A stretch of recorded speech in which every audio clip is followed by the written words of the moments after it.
देखिए, मुझे लगता है कि वो काम कम करते हैं और दिखाने की कोशिश ज़्यादा करते हैं।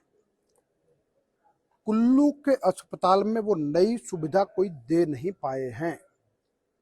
और आज भी जब आप सभी को मैं ये कहता हूं कि आप कुल्लू के अस्पताल में जाके जहां भी घूमेंगे, ओल्ड बिल्डिंग के अलावा जितने भवनों का निर्माण किया गया है वो भारतीय जनता पार्टी की सरकारों के समय हुआ है।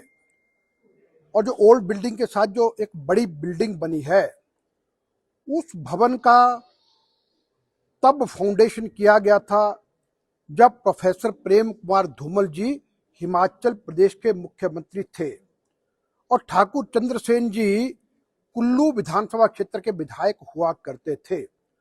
और उस भवन का 2008-7 में जब भारतीय जनता पार्टी की सरकार बनी, मैं कुल्लू विधानसभा क्षेत्र का आखिरी विधायक उस समय बना, तो तब जाके उस भवन का हमने इनॉग्रेशन किया था।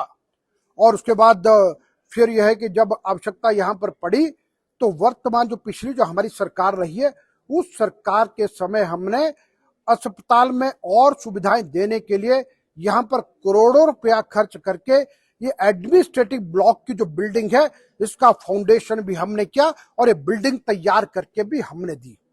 और उसके बाद यह कि जब कोरोना महामारी आई, कोरोना महामारी आने के बाद हमने फिर इस जो कुल्लू हॉस्पिटल की जो ओल्ड बिल्डिंग जो हमने पहले बनाई थी, उस बिल्डिंग को हमने कोरोना के लिए एक सेंटर के रूप में स्थापित किया, जिसमें 200 बेड की व्यवस्था की गई, जिस पर हमने उस समय 30 लाख रुपए खर्च किया। और उसके बाद कुल्लू हॉस्पिटल के लिए हमने 200 बेड के लिए एक ऑक्सीजन प्लांट भी हमने वहां पर यानी प्रोवाइड करके दिया, और जो आज वर्तमान में भी वहां पर है। और कोरोना के समय में लगभग कुल्लू का हॉस्पिटल ऐसा था जहां हमने ऐसी व्यवस्थाएं की थी जहां पर ना कभी ऑक्सीजन की कमी हुई और ना लोगों की कोई मृत्यु हुई, और सबकी देखभाल हमने वहां पर ठीक प्रकार से की।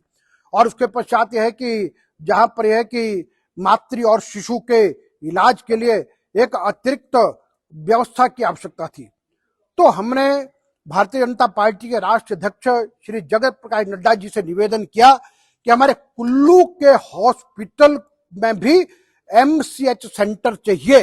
तो उसके लिए उन्होंने हमको 13 करोड़ रुपए दिए, और 13 करोड़ रुपए कोरोना के समय में भी जब इतनी आपदा थी, 2 साल तक काम चल नहीं पाए, और लेकिन उसके बावजूद हमने 13 करोड़ खर्च करके एमसीएच सेंटर का भवन तैयार किया।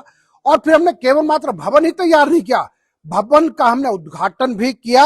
और उसके साथ हमने कहा कि अब आने वाले समय में यहाँ पर मशीनरी और इक्विपमेंट भी चाहिए होगा, उसके लिए 8 करोड़ रुपए का प्रावधान हमने और करके दिया। ये सरकार उससे आगे बढ़ी नहीं, और ये सरकार ये कहती है कि भाई तुम्हारा तो इसमें कोई योगदान नहीं कि आपने कुछ किया हो। और उसी के अंतर्गत आप साथियों देखेंगे कि इस प्रकार की व्यवस्थाएं आज जहां पर पुनर्वास केंद्र चल रहा है, तो उस पुनर्वास केंद्र को के भवन को बना करके तैयार करके देने वाले भी हमें। और इसलिए मैं कहता हूं कि डेवलपमेंट ये एक कंटिन्यूस प्रोसेस है और ये चलता रहता है। लेकिन जो पूर्व सरकार ने इतने भव्य भवन तैयार करके सुविधाएं करके दिए, आप आगे कुछ नहीं कर पाए, और आगे आप केवल मात्र यह कि चीजों को दिखाने का प्रयास करते हैं, नई सुविधाएं यानी आप दे नहीं पाए। तो इसलिए मैं कहूंगा कि ये सब की सब जो बातें हैं, तो यानी ये कहने के लिए कुछ। और फिर आपको देखिए एक और जानकारी दूंगा, कुल्लू हॉस्पिटल में ट्रॉमा सेंटर को लाने वाले हम हैं। ट्रॉमा सेंटर में 24 घंटे लोगों का इलाज हो, ये व्यवस्था करने वाले हम हैं। ट्रॉमा सेंटर के लिए पैसे का प्रावधान भी हमने किया, चला करके भी हमने दिया। अब कोई भी ऐसा बड़ा काम ये नहीं जो ये सरकार कर पर नहीं पाई है, केवल मैं छोटे छोटे यानी कुछ चीजों को किया, और जिसमें भी मैं ये कहूंगा कि बदले के भावना से किया गया है। और उस बदले की भावना में भी इन्होंने ये कहा गया कि भाई आखिरकार जितने भी हमारे केमिस्ट हैं, जितने मेडिकल स्टोर्स वाले हैं, सबको इन्होंने भ्रष्टाचारी करार दे करके इस प्रकार की बात की।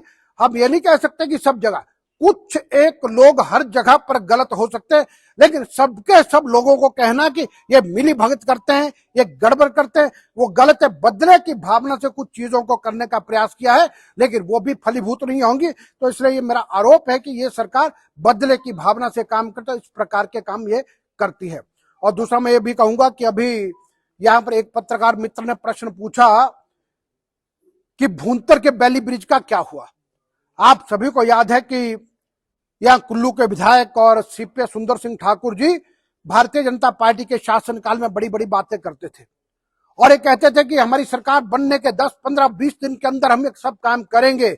आज लगभग 14, 15 महीने सरकार को हो रहे, अभी तक ये उसका भी कुछ नहीं कर पाए। और आपदा के दौरान जो काम वहां पर हुआ है वो national highway authority of India के माध्यम से, भारत सरकार के माध्यम से हुआ, लेकिन ये प्रदेश सरकार की ओर से कुछ भी नहीं कर पाए। और दूसरा, कुल्लू में जो भूतनाथ पुल है, अब वो पुल का फाउंडेशन इनके समय हुआ और इनके समय इनॉग्रेशन हुआ। मैं तो कहता उसमें भ्रष्टाचार में लिप्त कौन कौन है उसकी जांच इनको करनी चाहिए, जो नहीं करते हैं। और फिर ये कहते थे कि हम तो इसका बहुत कुछ करेंगे, हम इसको तुरंत यानी ट्रक और बसों के लिए भी खोलेंगे। और पीछे बहुत हल्ला किया कि हम झंडी दिखाएंगे, लोगों को बुलाया गया, बाजा बजाया गया, लड्डू बांटे गए, खुशी बनाई गई। और 2-3 दिन के बाद फिर से वही फट्टा लग गया कि केवल मात्र छोटी गाड़ियों के लिए। और इसके बाद जो जानकारी मेरे पास है, इस 15 महीने में उसके लिए नया कुछ नहीं किया गया।